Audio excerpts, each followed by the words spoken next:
Great. Thanks all for having me. I'm Bryan Jungers, Director of Mobility at eSource. I've been at eSource since 2010. eSource is a firm based in Boulder that serves electric, gas, and water utilities pretty much exclusively, and we've been around since 1986, originally part of Rocky Mountain Institute. And the last couple of years, we've been working more closely with Colorado stakeholders to try to get more serious with collaboration and acceleration of transportation electrification. Part of a meeting that we hosted in April. Oh, my slides are not advancing for some reason. Okay, sorry about that.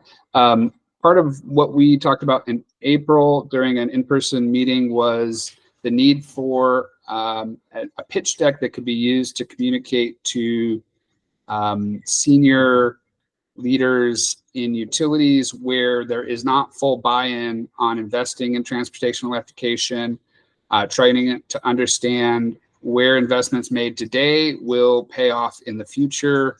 And so we've created a draft Excel spreadsheet calculator where we're running through different types of utility investments and looking at what the anticipated return on investment would be for those types of the programs or other incentives.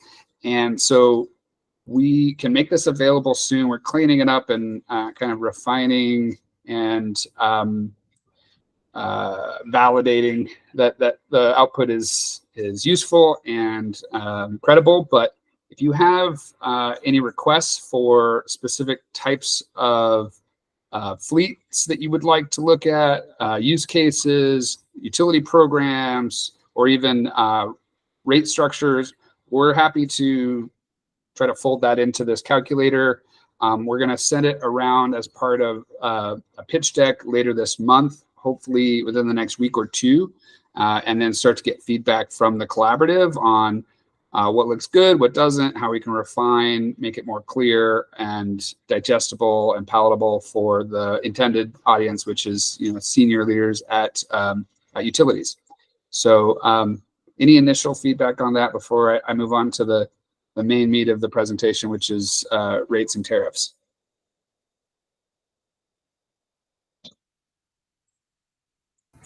All right. Well, I'll just say our utilities members will get some value from this as well. And I'm glad that Jacksonville Electric was on to talk to you recently. We've worked with JEA for about a year now on their transportation team, and we were just talking with OUC, Orlando Utility Commission, this morning, which is kind of, I view that like a sister utility in Florida.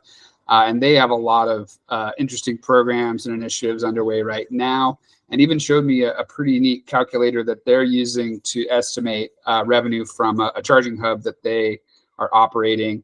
And they're totally willing to share information on that and their experience and kind of how it's going with that shared asset. So might be something we can report out on in the future as well. Yeah, Brian, if you want to share this out to me as well whenever you're ready, so I can send this to the broader CEVC work group, happy to do that as well to try to solicit additional feedback. Yes, I sent you a PDF copy about 20 minutes ago. So you have some version of this already. So I'll just get into the rates. It's a very contentious issue. It can be quite politicizing, polarizing. And, if I say anything that offends anyone or that you don't agree with, I apologize in advance. Disclaimer, we don't advocate for rates. I don't advise regulators or utilities on rate making. All that you're going to see today is our opinion on what we're seeing in the market over the last many years in terms of EV specific rates to serve different customers, different use cases, and ideally support electrification and support utility solvency. So we're not advocating for anything here, but hopefully we're working our way towards better practices in rate making for electric vehicles and charging. I wanted to talk just a little bit about some general concepts first so that we're kind of hopefully more on the same page as we talk about this.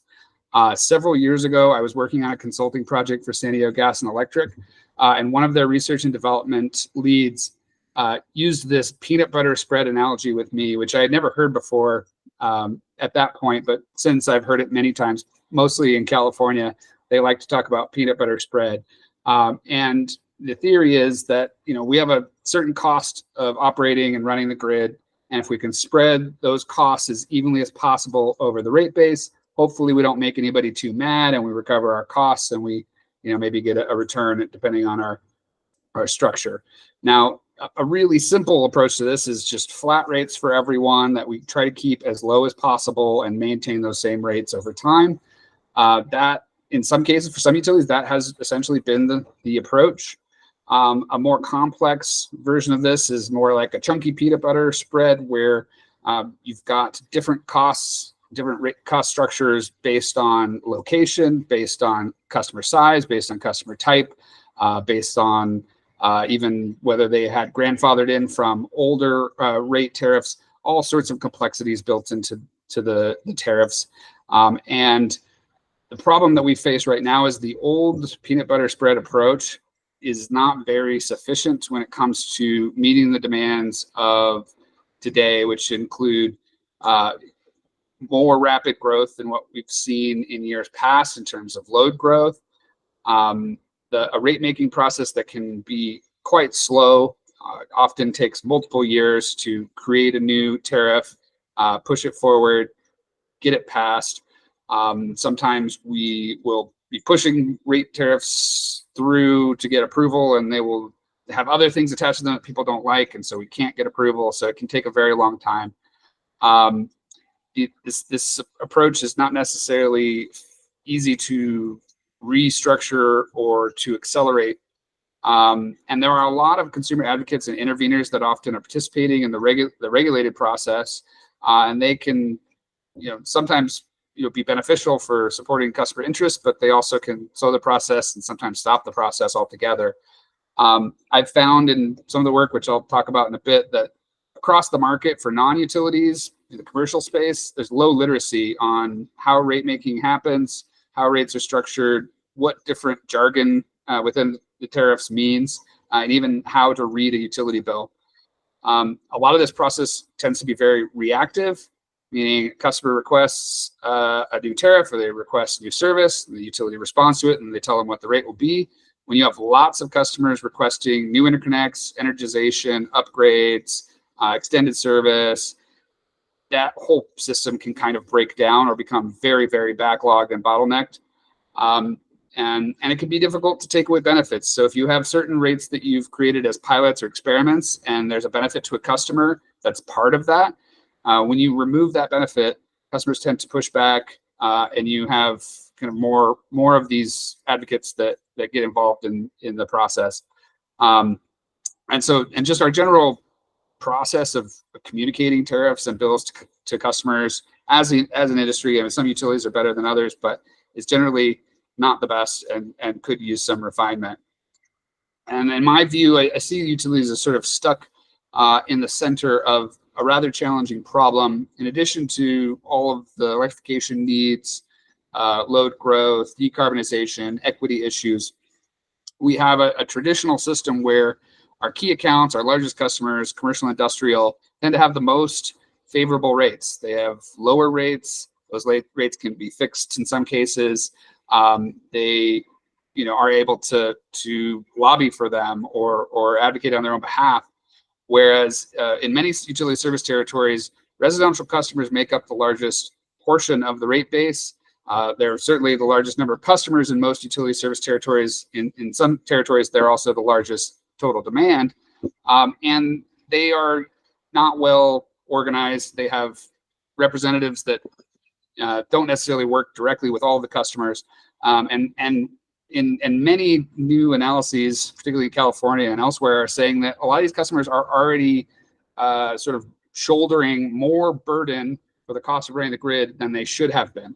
And so that is an issue that a lot of utilities are grappling with right now. How do we adjust for these historic issues? addressing the energy burden challenge. Low-income customers often have homes that have holes in them. The weatherization is very, very poor. The envelopes are not performing well. And so, we've done market research where we go out and talk to lots of customers in depth and ask them what they care about, what they're interested in, what their main priorities are, how the utility can best serve them, what programs they'd like to enroll in. And the thing that they never talk about is electric vehicles. They have essentially zero interest in electric vehicles. What they are most concerned about is the holes in their wall.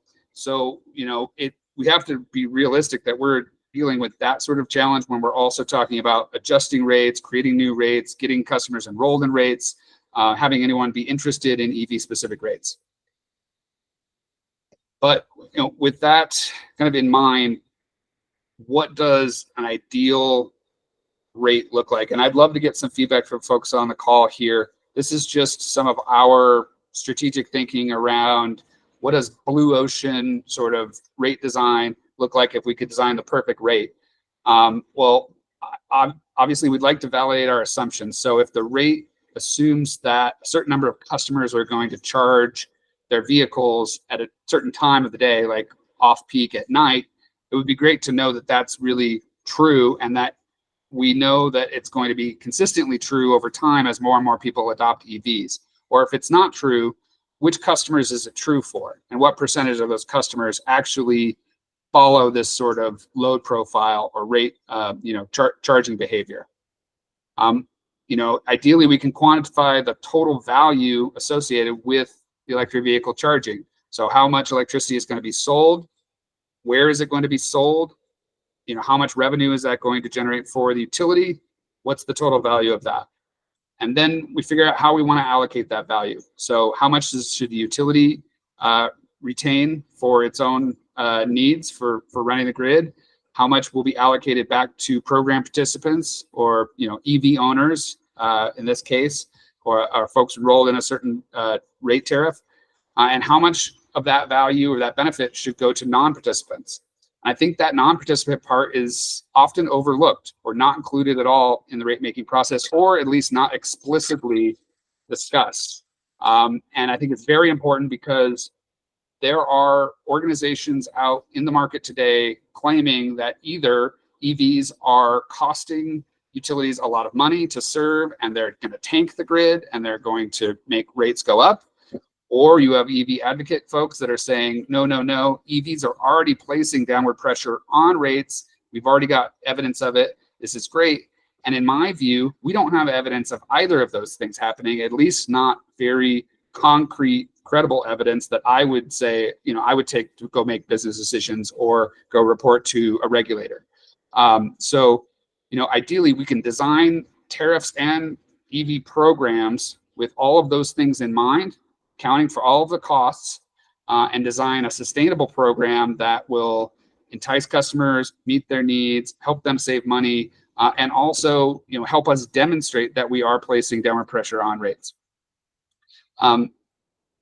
Now, quickly before I move on, did I miss anything? What do you all think about that? Does that actually make sense?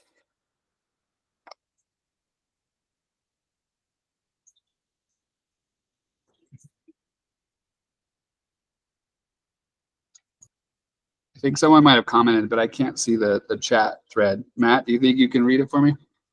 Yeah. And Rob has his hand up, so maybe jump to Rob and then I'll read what's in the chat as well.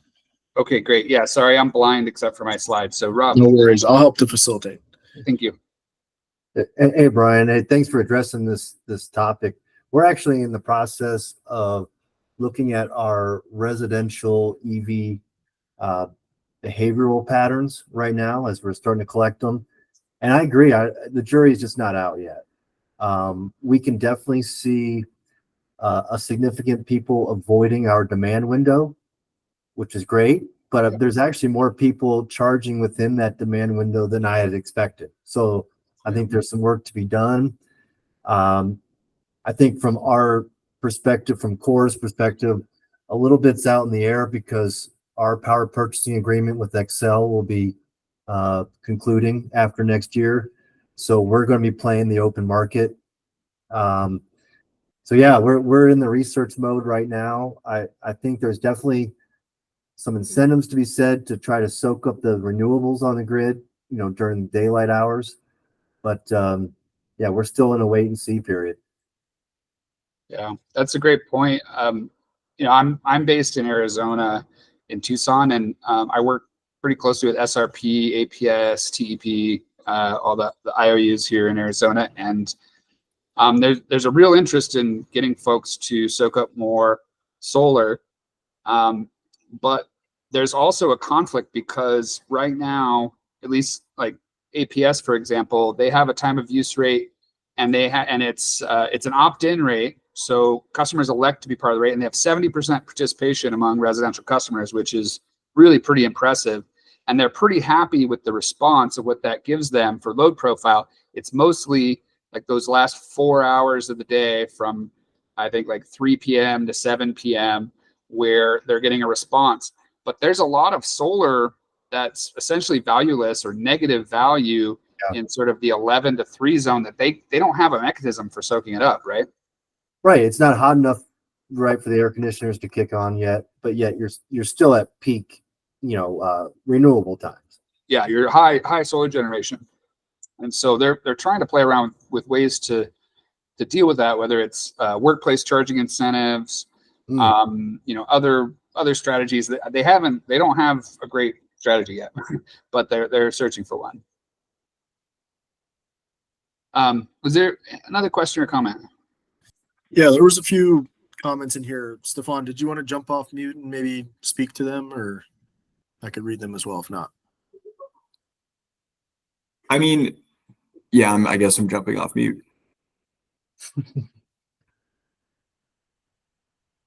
I'm interested in the piece where you don't think the data and the sample size is robust enough. The idea that EV rates, and like especially in the California IOU territories, that it's actually having a driving rates down. I forget what the verb is. Putting downward pressure on rates. Yeah, downward pressure on rates. Yeah, I'll tell you. I mean, maybe this is me being too much of a stickler. I did mention, I think I've been working on EVs for 20 years, right? So I'm rather particular on this stuff. And most of the studies that have been done in California and elsewhere on this have been done by one organization called Synapse.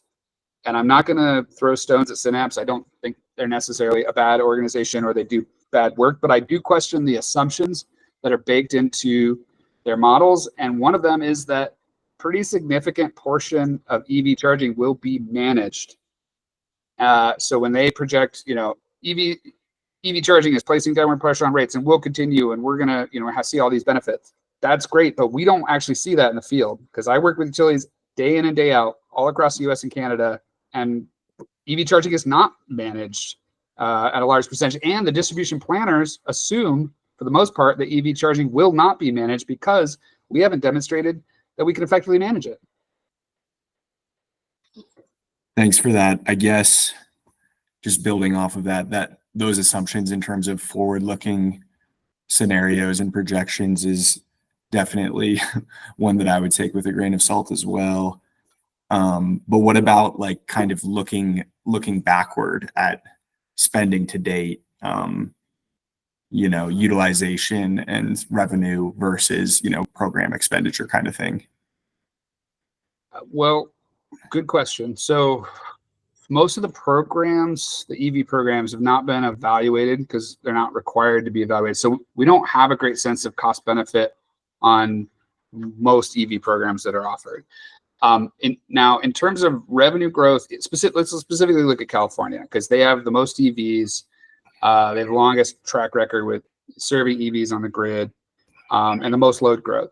And I've asked Southern California Edison and PG&E fairly recently, do you think that increased revenue due to EV charging has helped to lower costs, for overall grid operations and potentially placing downward pressure on rate base? And they say there's no way they could determine that. And the reason is they're at the same time being pushed to do proactive grid investments. So they're investing in the grid right now to serve future EV load. And then at some point, they're going to be asked by the regulator to justify those expenses. But there's so much spending going on in addition to the revenue that they don't have a clear cut view on that as an individual utility operating in California. Thanks, Bryan. Yeah.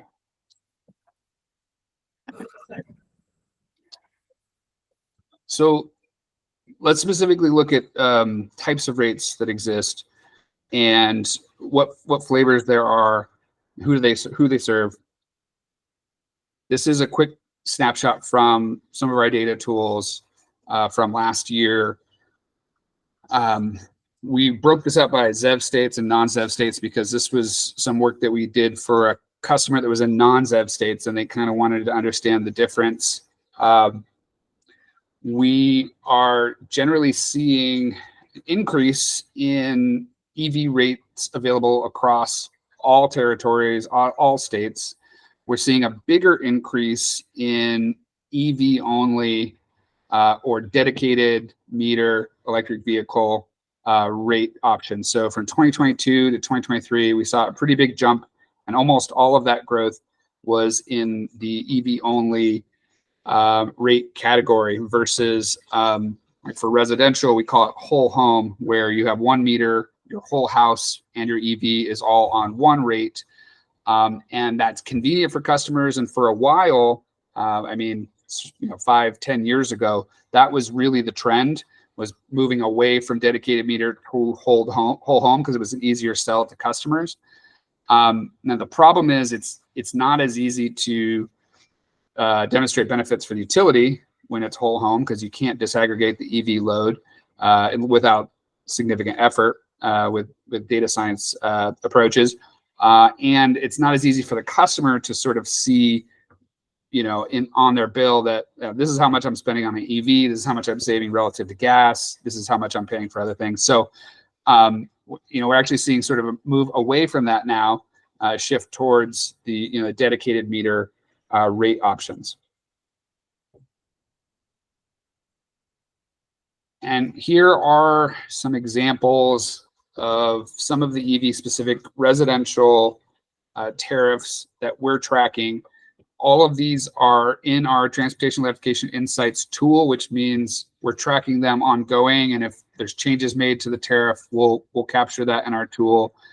And they have, there are different approaches that are being used by different utilities to design these rates. So that EV only that I mentioned before, that's what we have in the first column, separate meter time of use. So most of those tariffs require that the customer enroll in a time of use agreement, get the separate meter and use that to plug their charger into.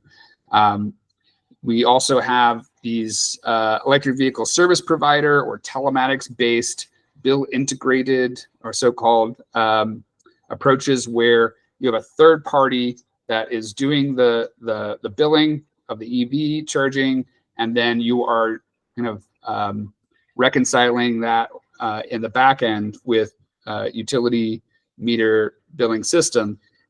We've mostly heard not great things about this approach and challenges with reconciliation and cost to manage operations, and that a lot of folks just generally don't like this that we've talked to. So we assume that this is more or less going away, but who knows? Things may change, technology may improve. We might see other things in the future. There's an all-you-can-eat subscription service for like public access EV charging. Austin Energy was the first to come out with this in Plug-in Austin, I think in 2011 or 2012, just to get people out there using the equipment.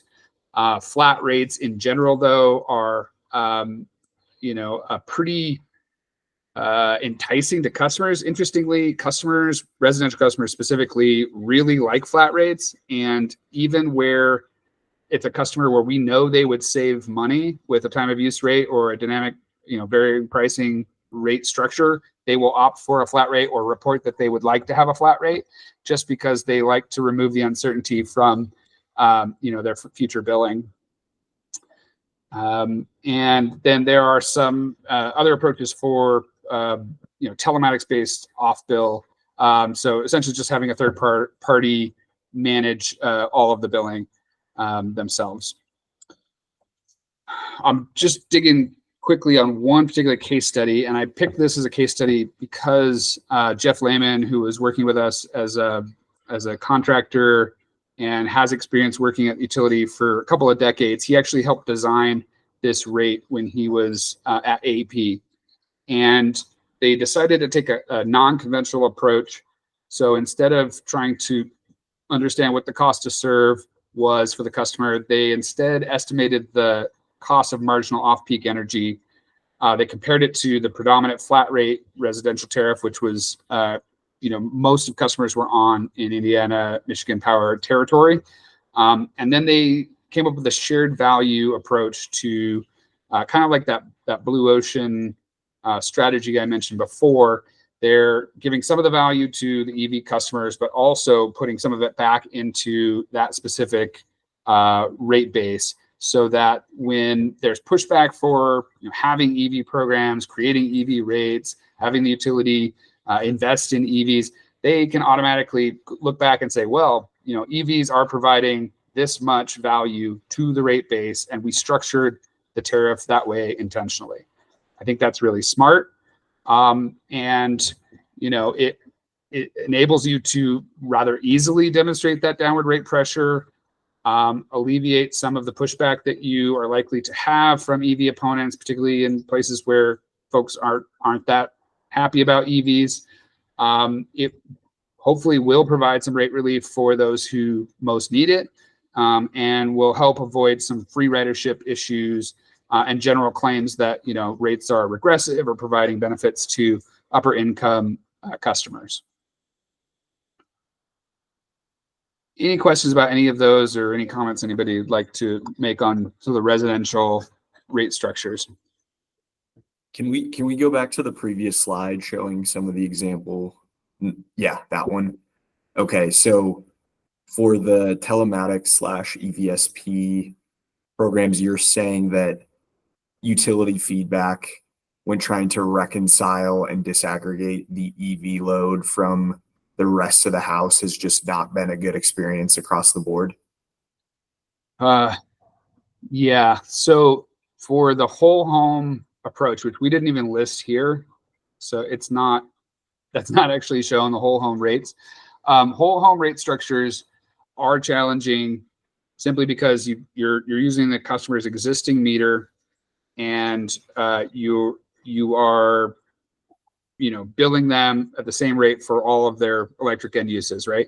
And you can disaggregate the EV load from the rest of the load, but that requires some effort. You need to process the meter data, find the EVs. We have a data science team that one of the things that they do, and they're pretty good at it. So it's definitely an option, but it takes cost and effort to do that. But the real issue, I think, is the customer side. I think increasingly customers want information on their EV charging, how much they're being billed for the energy that their EV is using. I think this might just be an indication of the market becoming, kind of more sophisticated over time in this space. And so I think customers are just not as interested in whole home rates. No, I get that about the whole home rates, but so if they don't have the separate meter time of use, but they have the EV specific tariff and they're trying to do it via like vehicle telematics cross-checked with like AMI disaggregation, that is a process that has been not very successful in terms of what you've heard in like utility feedback being. So far, the feedback that I've received from a number of different utilities is that it's been rather complicated, error prone, at timely to be able to get the monthly billing out, and just expensive to do that reconciliation. Yeah. And so I think that could change. I'm not saying that will be the way it is forever, but so far that is the general gist of the feedback that I've received. Thank you. Yeah, no problem. And then I'll just add a comment that was added in the chat from Monica that Excel has a whole home time of use rates, and they've struggled to disaggregate EV electricity usage, so they're not currently doing that. Yeah, it's difficult. I mean, we have like one territory where we're working on it on the data science side, and we don't have enough actual ground truth data to validate our models. You know, they can't find enough EVs, EV chargers, and I think a real challenge here is, I mean, EV charging, that load can look like a lot of different things. I mean, you have folks charging at less than 1 kilowatt, 1.2 kilowatt, 7 kilowatt, 14 kilowatt, 11 kilowatt, 19.2 kilowatt. I mean, there's a big load range there, and the behavior of that charging can vary pretty significantly from one piece of equipment to the other. And so you're trying to pick that out from also quite varying loads at the home or the building level. It's not a simple or trivial problem. So does it sound fair to say that like EV identification via AMI disaggregation is something that's pretty good, but actually trying to do the entire sort of load disaggregation on a like, you know, real time constant basis is a much more difficult exercise? Yeah, I would say the larger the load relative to the total premise load, the easier it is, obviously, because you have consistent charging behavior and time windows and all of that. We're trying to do like level 1 load disaggregation and detect where people are charging electric vehicles at level 1, which is, you know, 1 to 2 kW, 1 to 3 kW, and that's pretty hard to do. And so, you know, they've got various tricks where they're, you know, trying to make it happen, but it's not an easy problem. And, you know, obviously the higher the resolution of the data that you can get, the better, but we're often dealing with 15-minute interval data at best. There's a lot of utilities that don't even have smart meters, AMI. And so, you know, in those cases, maybe all you have is monthly data. And there are approaches for trying to determine from monthly data who has an EV and who doesn't. But I think, you know, the success rate on that is even lower.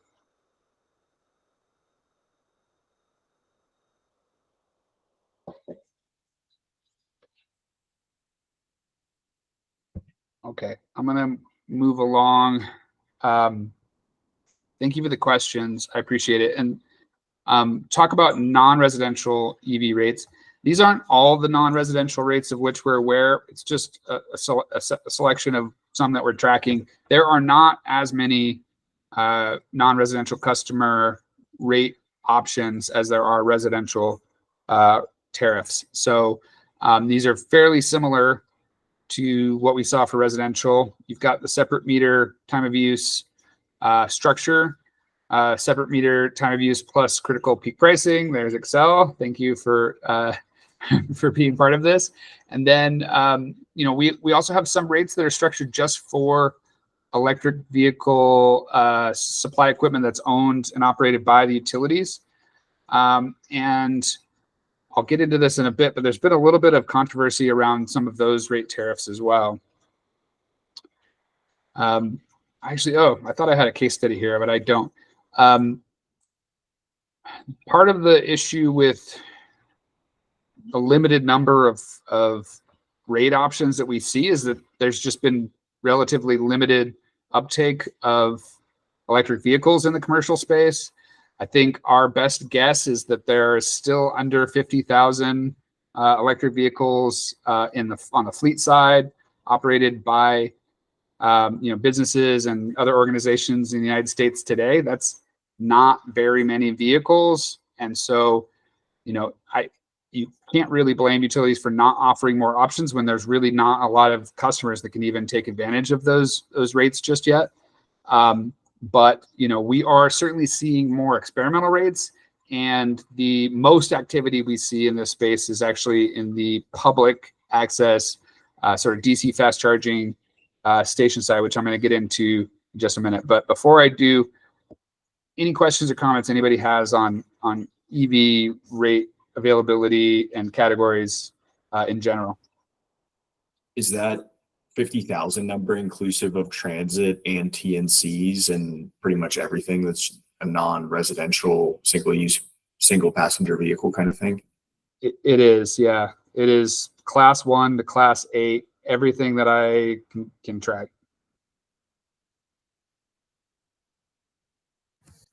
I guess the one question I'd add is, have you taken a look at the California IOUs? I know that they have some significant medium and heavy duty make ready programs, and they've got even like demand charge holidays and stuff. I'm not sure if I think they also have commercial EV specific rates, but yeah, I'm just curious. Yes, I have. The California IOUs all have rates. We didn't include them here, partly because their rates are so complicated. We don't have them in our database because it's very difficult to compare like PG&E's rates to the other rates that we have, because it's a 3-part and 5-block rate structure, which doesn't have an analog in most C&I like tariffs. So it's just like the EV incentive programs in California. We don't have them tracked in our TE Insights database so far. And it's partly because they are spread out across hundreds of utility regulatory filings. And there's no straightforward way to track and update that information in sort of a structured data way. So we're waiting until they move forward on a statewide transportation electrification plan so we can actually go to one place and get information and update it. But I've been working with the California utilities my entire career, and yes, they have lots of rates available. But even there, I can never really get a straight answer on how many customers enrolled, like what percentage of the fleets are on the rate. They have an export rate for B2G. I've yet to be able to confirm that there's even one customer enrolled and operating in that rate. So it's just very, very difficult to get information and keep that information updated. Yeah, thanks for that. And I wonder if you're open to it, Monica, if you could speak to your experience to date with, the time of use rate and critical peak pricing. That would be interesting to hear. Sure. And I'm actually going to defer to my colleague, Caleb, who is more eloquent in the commercial space if he's on. Not to put you on the spot or anything, Caleb. No, I don't know if eloquent is the correct word. Well, critical peak pricing is kind of interesting. We've mainly plugged it largely for like fleet customers because it's typically recommended during any of those critical peak pricing components, just turn your chargers off as opposed to running the danger of incurring those costs. I think there's angles that could be taken to bring down how much the per kW amount is on that critical piece moment. But for the most part, we haven't gotten a lot of use out of it just because customers kind of want to have control over their charging habits and when they charge, and they see it as kind of almost like an overstepping, I think, in a lot of ways. Even though it is cheaper on the non-critical peak pricing moments, there is that danger of just having to remove charging as an option, and that's again why we've really only pushed it for large scale fleet customers where they have that ability to turn those chargers off. Yeah, I've seen that myself as well. Thank you, Caleb. A lot of fleets not very interested in having utilities control their charging for managed charging, or to feel like they're being forced to stop charging. But the interesting thing is I hear that there are these service providers out there in the market that are doing the exact same thing as a service for these customers to help save them money. So it's very interesting perception issues. All right, I'm going to go ahead and move forward. Still got a lot of slides, and we've only got about 30 minutes left, I think. So, but thank you for engaging and the questions and contributions. I'm going to talk a bit about a study that we conducted last year.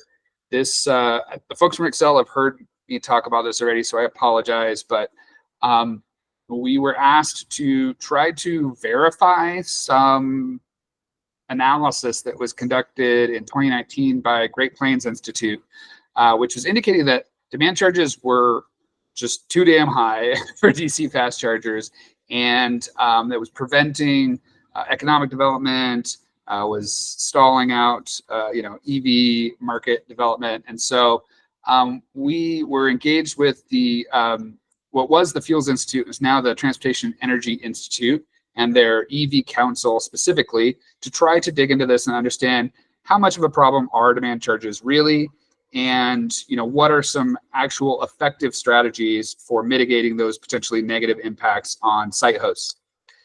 This report is available. It's free. You can click into the slide, download, and read it if you'd like. And we also have a shorter version for folks that don't want to read 75 pages. But in general, we were trying to look at how demand charges varied regionally and by type of utility. Is it more of a West Coast problem or an East Coast problem? Are IOUs, more have higher demand charges versus cooperatives or munis? So we were looking at all of those things, and we generally found that there was not a lot of variation across utility type. There wasn't a lot of variation across region. There were some slight variations that you could point to, but in generally, utility rates were pretty similar. And we looked at well over 1,500 different tariffs as part of this analysis. And by customer size, rates are pretty standard, pretty similar. Demand charges are generally lumped within a similar sort of average. And so there was no outliers, I would say, in this. But we found 4 main strategies that utilities are taking to try to help these customers to be able to operate, in the black. And so I was, either reduce the demand charge or remove it altogether, sometimes through a holiday or sometimes just through a special tariff. Cap the total monthly energy charges so that the customer will never pay more than a certain dollar per kWh amount, no matter how much energy they consume. Install some sort of battery system on site that will help shave the peak off of the chargers or the entire station, and managing the actual peak somehow and without a battery. So just using controls to shave that peak.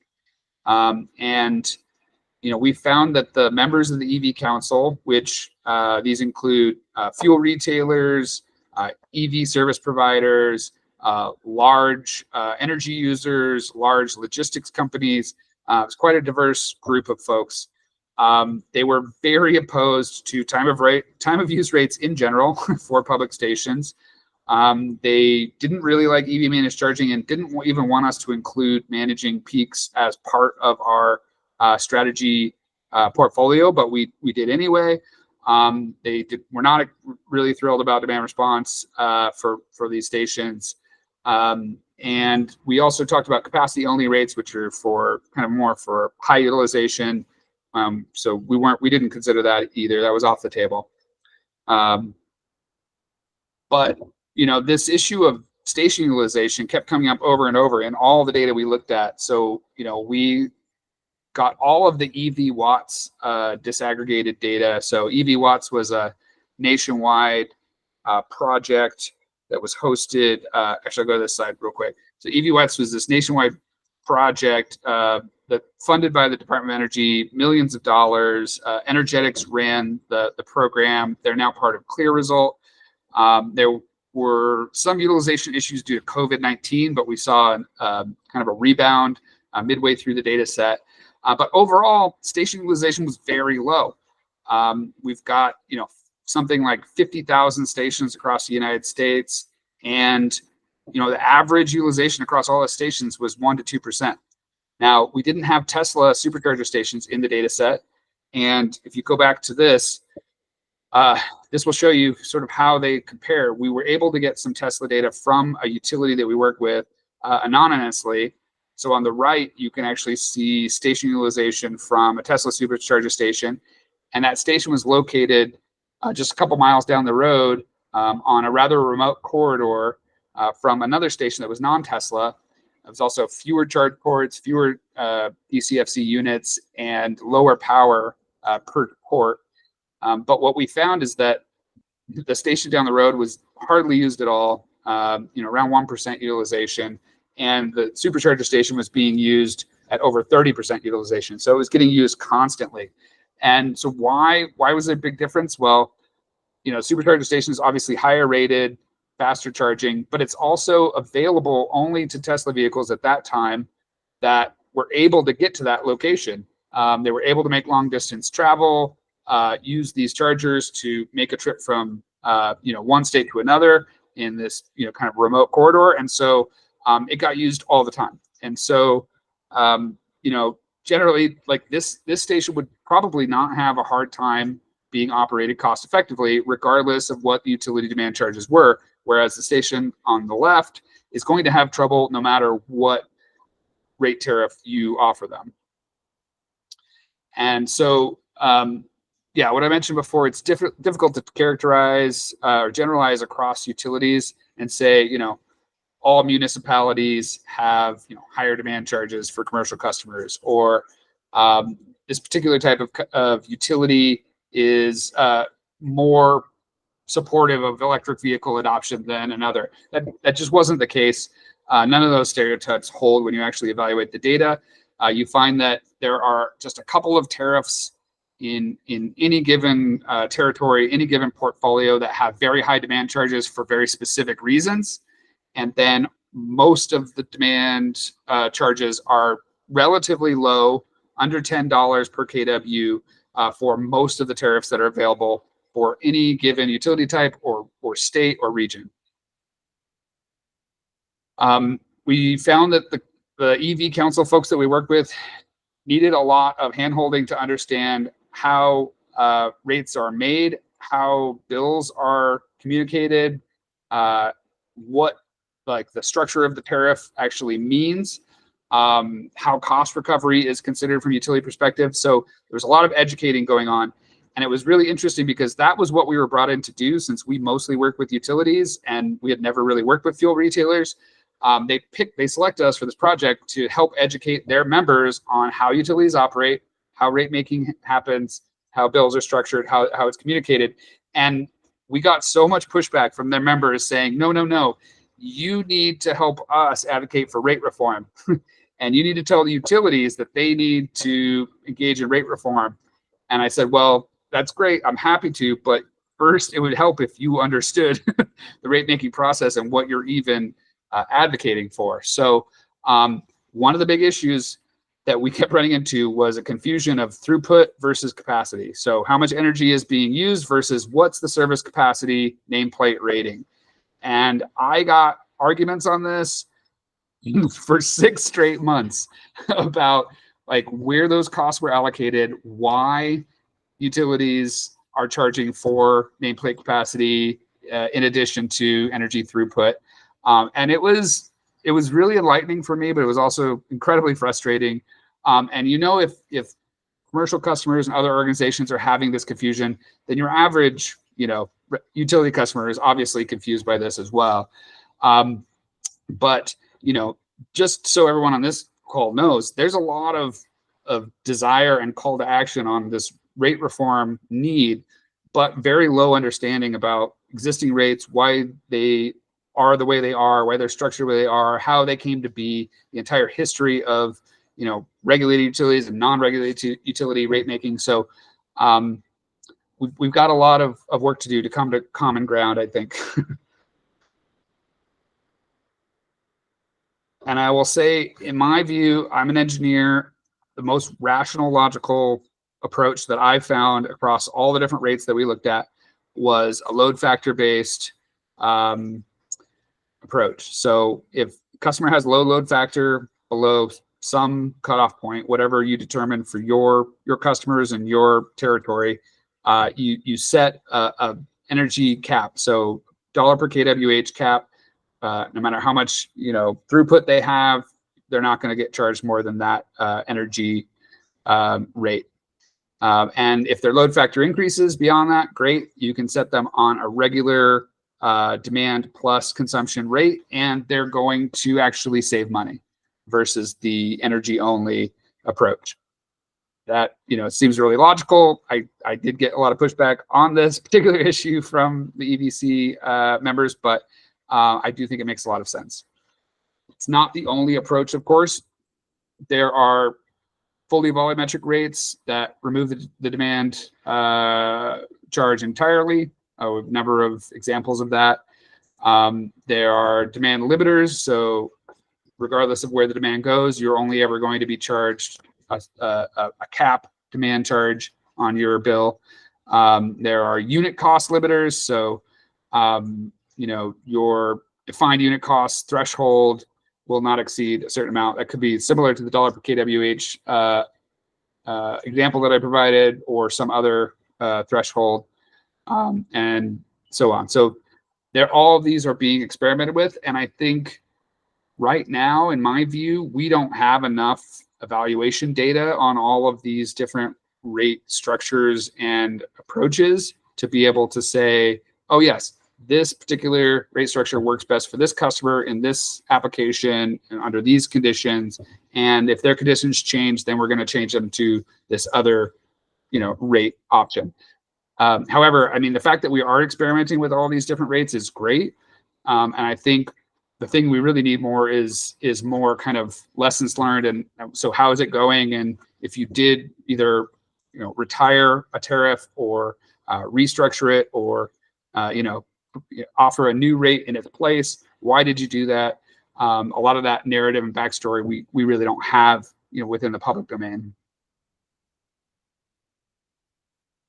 And here are a bunch of other rate examples that, for the most part, fall into one of those previous categories mentioned.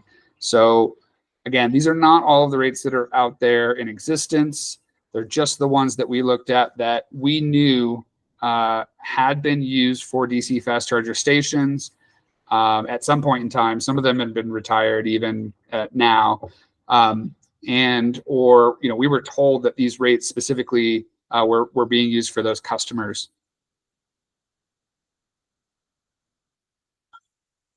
And as I mentioned before, in all of the different rate comparisons and analysis, we found utilization was the single most important variable determining what the actual costs were going to be and whether or not a station was going to be able to run in the black. So at very low utilization rates, like 1%, here we've got Schedule 45, if I remember correctly, that's Excel's rate, is not very favorable for that customer.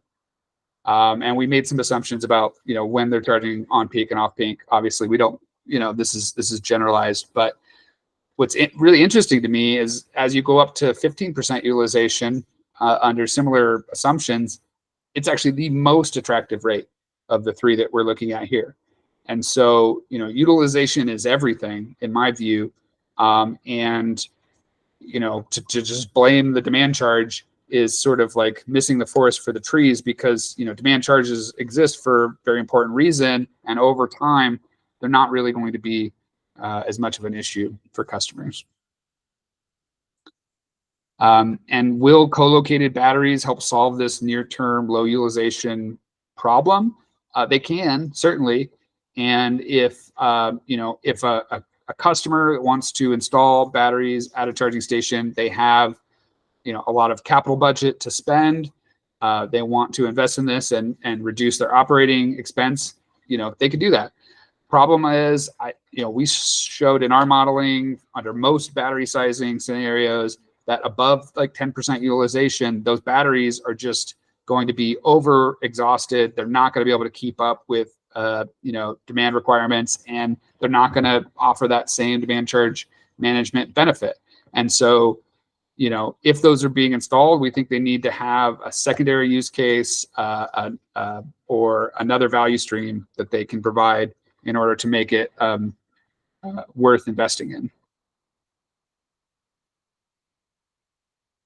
And I think I only have one other slide. I just wanted to talk about fleet customers for a second. We're honestly not aware, or at least we're not tracking very many rates that were designed specifically for fleets.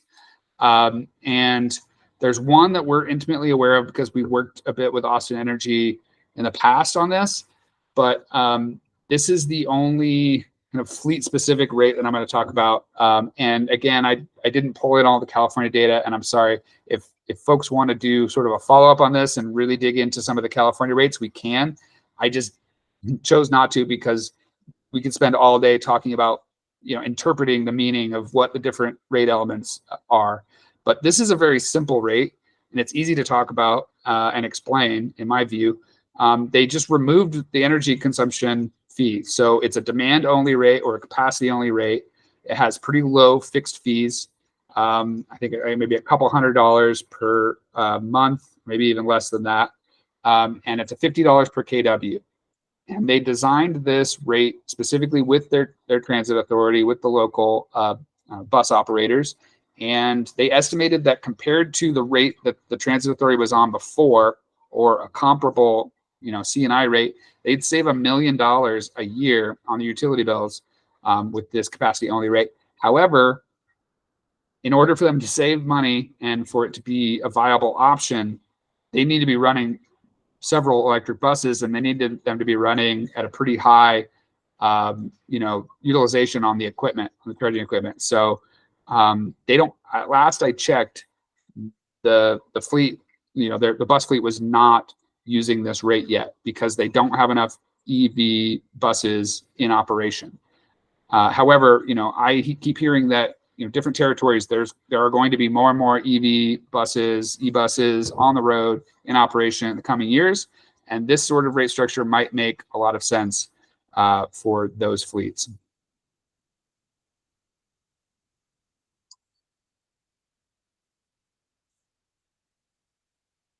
Any questions, comments, concerns? Can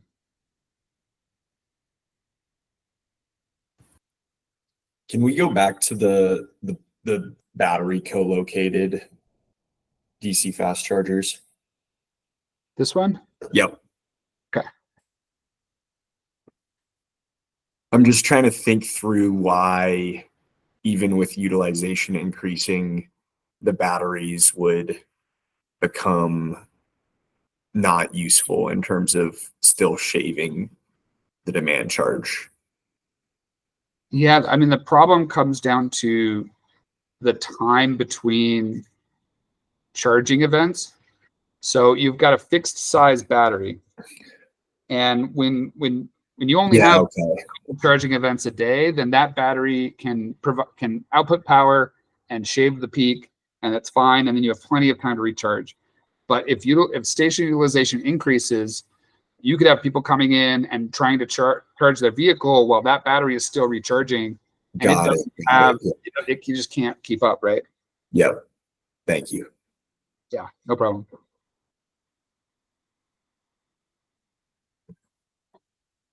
Okay. And we've got about 15 minutes, I think, left in our time allotment, and there are a number of outstanding issues, lots of things still to understand, to try to study and work through. Here's just some of our sort of outstanding concerns and unknowns from that demand charge management study that I was just talking about. There's so much that we don't know, or at least that we're not sharing more openly about, things like actual grid impacts associated with serving DC fast chargers. I've read concerns about harmonic distortion, impacts to, service transformers. I've seen some sort of like lab studies, analysis models, but I haven't seen even one utility study that says, okay, we went out, we monitored, we observed, service for this station, and these were the impacts, to this service transformer or even to this substation. I I am kind of concerned about the proliferation of co-located batteries that might have limited long-term value. So I'd really love to see, more work there. I know, years ago, EVgo was taking used EV batteries and installing them, co-locating them at charging stations. And I think that's great. You had a primary use in the vehicle, you've got a secondary use at a charging station. And if it can really provide value, I think that's awesome. But, we probably need more analysis on that, more, examples of that sort of thing happening, right?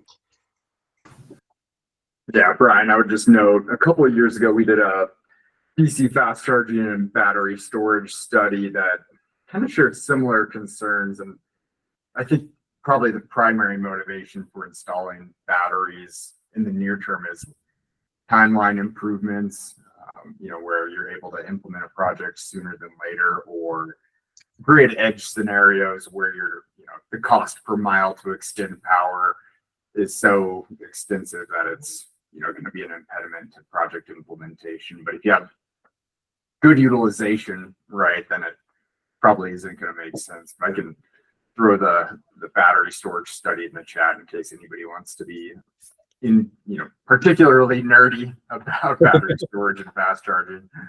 Yeah, that we did reference that study in our study. It's part of our meta-analysis.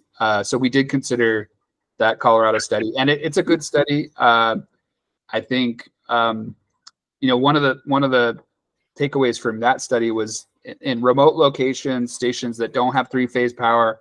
Yeah, it's going to be too costly. You're just not going to get grid upgrades. Installing batteries can make sense.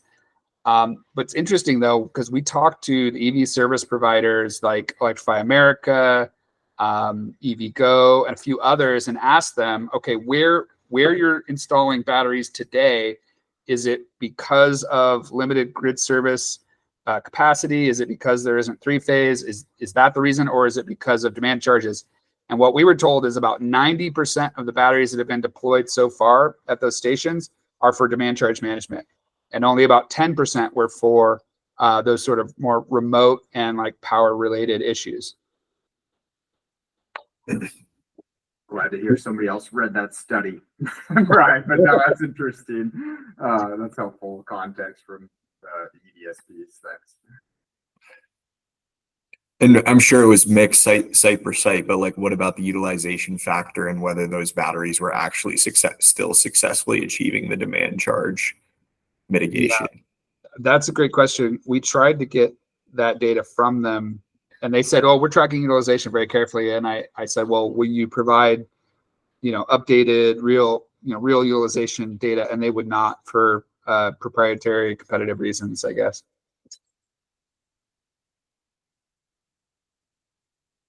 And then I would just say, even more considerations, just more generally. I think I was very vocal about my concerns about downward rate pressure, so I won't talk about that anymore. But we have a lot of measurement, verification, validation, evaluation to do in the sort of energy justice and equity space. Make sure that all the investments we're making here are actually providing those intended benefits. And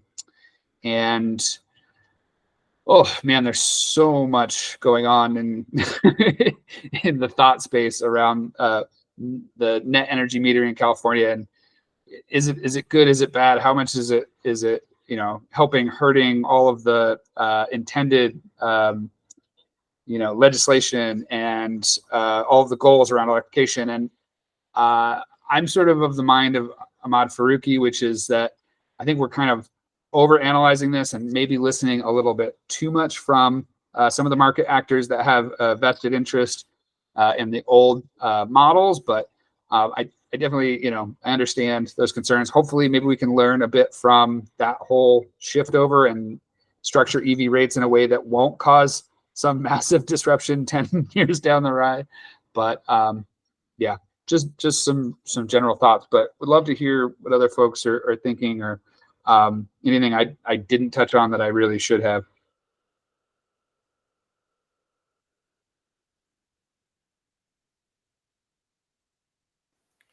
Hey, Brian, this is Ben with Switch. First off, I want to say thanks for the presentation. This was super interesting and helpful. I'll just share some thoughts. One is like, we really appreciate you calling attention to the utilization factor within all of this, and we're advocates for low load factor rates for stations with less utilization. Secondarily, Switch focuses really in the multifamily space, and so that's on the slide. And we feel like it's important to be mindful of when DC sort of fast charging tariffs are available to that space. Making sure public facing, et cetera, because we've seen that as a challenge. And secondarily, just want to note that we've seen some pretty interesting tariff designs with equity in mind. The one that comes to mind is, I think, PSC in Washington. They basically covered the line extension costs for eligible customers. So there's a lot of sort of innovation happening there. Would be happy to chat with others if they're interested. But again, just want to appreciate you sharing all this and all the work that's gone into it. Yeah, thank you, Ben. I appreciate that. And obviously, I didn't cover everything. I just tried to cover sort of some of our most recent research, but yeah, it's changing really quickly. So we have to keep sharing what's going on as much as we can.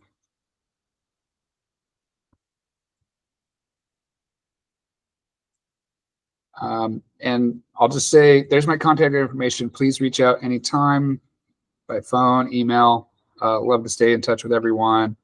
And yeah, and however we want to wrap this up or continue the conversation. Yeah, thanks, Brian. If you want to go ahead and unshare, for anybody who's left on the call, if you're open to coming off video in the interest of kind of this last 8 minutes that we've got to debrief, if there are any Colorado specific, your own territory specific questions that you have, concerns, etc., would be great to just kind of have a little debrief as we close out here.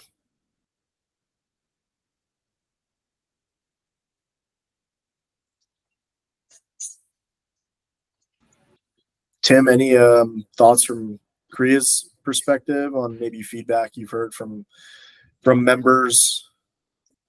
Yeah, I mean, I know our operations folks speak, quite frequently amongst themselves on, the challenges and successes of various rates and policies that they've been implementing. I think that Brian hit on a part that, is not widely discussed in the rate making process, but certainly the politicalization of how those rates get set, whether it's at the co-ops or at the PUC, and just as we look at rate changes to ensure that costs are equitable across, our member consumers, sometimes that narrative can come off as that we're not as supportive of EV charging as we should be, or other technologies, when in reality, it's that cost benefit analysis on how much can we charge a certain customer or customer class when implementing these types of projects. So Brian, I think that was really great of you to point that out, and I think oftentimes gets missed in the conversation around rate making.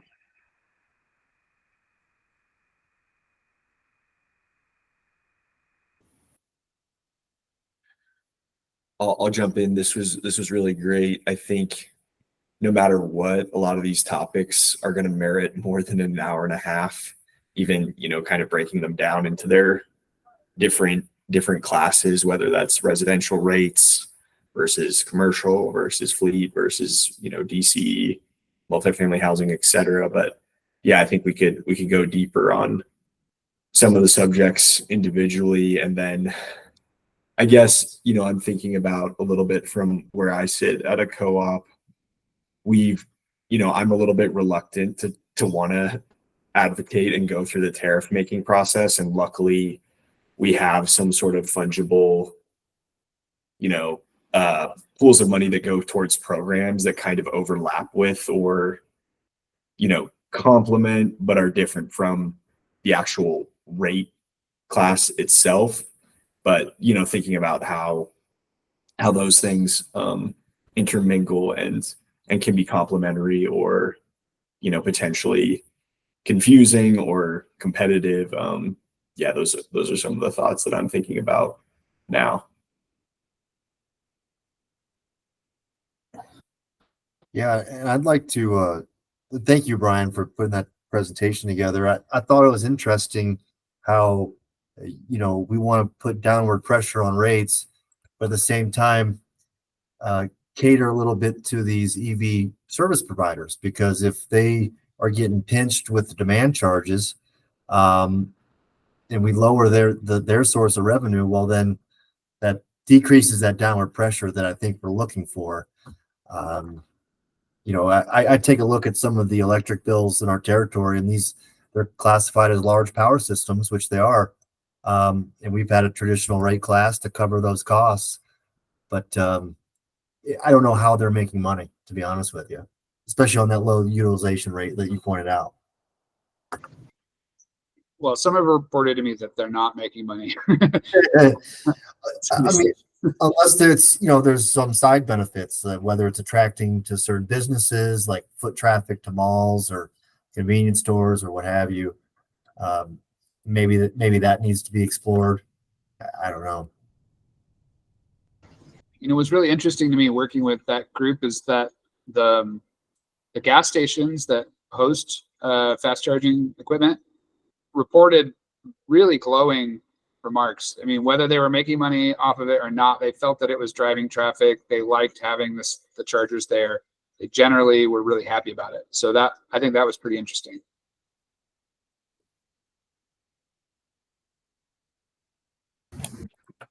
Well, I guess. So weird though. Sorry, go ahead. No, I was just saying that finding was really shocking to me, Bryan. That was almost inexplicable, but it was, yeah.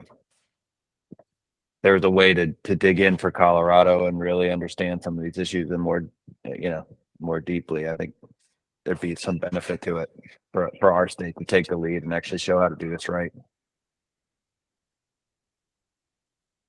Yeah, well, I guess in the last couple minutes, reiterate most of the comments that were made here. Thanks so much, Bryan, for really digging in, really insightful conversation. Assuming that you'd be open to sharing that slide deck out to everybody. In this case, I did record today, so this way we can share it with the broader group for those that might be interested.